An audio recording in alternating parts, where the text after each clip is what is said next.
सध्या पावसाचे दिवस सुरू आहे. पावसाळा सुरू असल्यामुळे बाहेरील वातावरण बघा किती छान असे प्रफुल्लित वातावरण आहे आणि आमच्या बाल्कनीतील कुंडीतील फुलं पण किती छान अशी फुललेली आहे. कलर पण अतिशय सुंदर आणि आकर्षित असा कलर आहे आणि अशा वातावरणामध्ये आपल्याला नक्कीच चमचमीत पदार्थ खावेसे वाटतात. मागील रेसिपीमध्ये मी आपल्याला छान अशी कांदा भजी करून दाखवली होती. तर त्याचप्रमाणे मी आज आपल्याला पनीर पकोडे करून दाखवणार आहे आणि हे सुद्धा अतिशय टेस्टी असे होतात. गरम-गरम पनीर पकोडे अ, चटणी किंवा सॉसबरोबर खूप छान लागतात. शिवाय कमी वेळात होतात आणि गरम-गरम सर्व्ह केले की ते खरंच खूप लहान मुलांना पण आवडेल आणि आपल्याला सुद्धा आवडेल इतके छान होतात. तर करूया आपण पनीर पकोडे. तर त्यासाठी साहित्य लागणार आहे.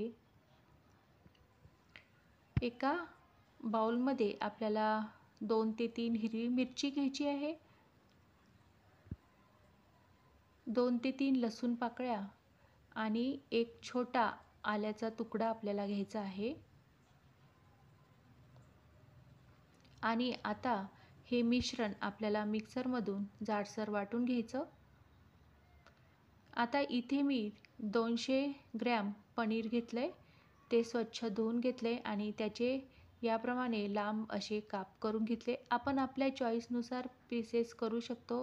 आता आम्हाला असे आवडत होते म्हणून लांबच काप केले मी. आणि आता यामध्ये आपल्याला जे आपण मिरचीचं वाटण केलं होतं ते टाकायचं. 1 छोटा चम्मच जिरं टाकायचं. थोडंसं हिंग टाकायचं आपल्याला आणि चवीपुरतं मीठ टाकायचं आहे. आणि यातच थोडी हातावर चोळून कसुरी मेथी टाकायची आपल्याला.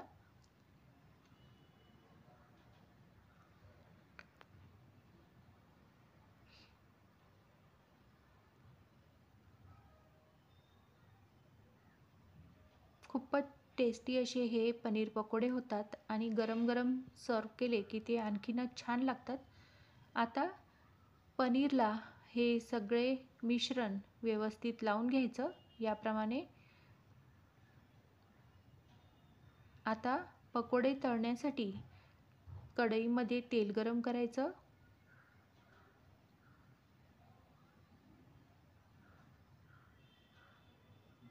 तेल आपले गरम होते तोपर्यंत आपल्याला बॅटर करण्यासाठी 1 छोटी वाटी बेसन पीठ घ्यायचं आणि 1 छोटी वाटी मैदा घ्यायचा आणि त्यात थोडंसं हिरवी मिरचीचं वाटण टाकायचं.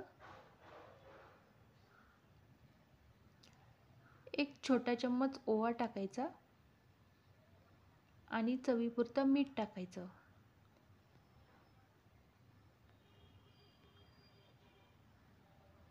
आता हे मिरचीचं मिश्रण आणि थोडा ओवा वगैरे हे सगळं मिश्रण आपल्याला याप्रमाणे मिक्स करून घ्यायचं आणि थोडंसं पाणी पण टाकू शकतो किंवा तसेही पनीरचे जे पीस आहे ते असेही आपण पनीर याच्यामध्ये स्टफ करू शकतो बघा याप्रमाणे. आणि तसेच आपण फ्राय करू शकतो किंवा आपण या बॅटरमध्ये पाणी टाकूनही जे पनीर आपण स्टफ करून फ्राय करू शकतो. तर दोन्ही प्रकारे आपण करू शकतो.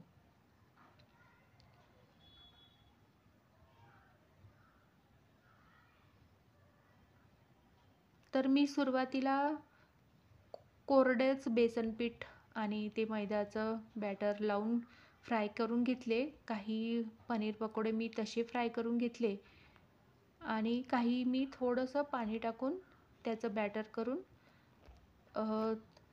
तसेही मी पनीर पकोडे करून घेतले. पण हे पकोडे तळताना आपल्याला मीडियम फ्लेमवरच तळायचे आहे, नाहीतर ते व्यवस्थित फ्राय होणार नाही आणि काळपट्ट दिसतील.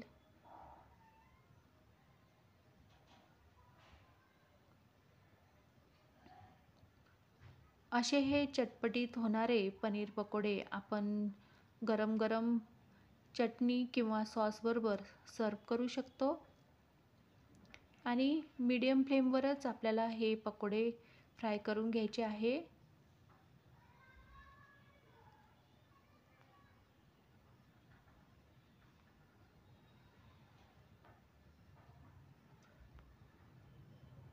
याचप्रमाणे सगळे पनीर पकोडे आपल्याला तळून घ्यायचे.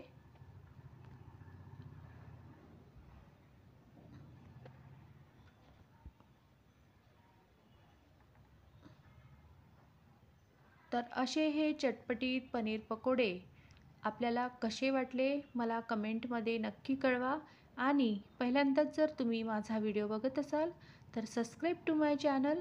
पुन्हा भेटूया आपण अशाच एक नवीन व्हिडिओसह. Thank you for watching this video. Thank you so much.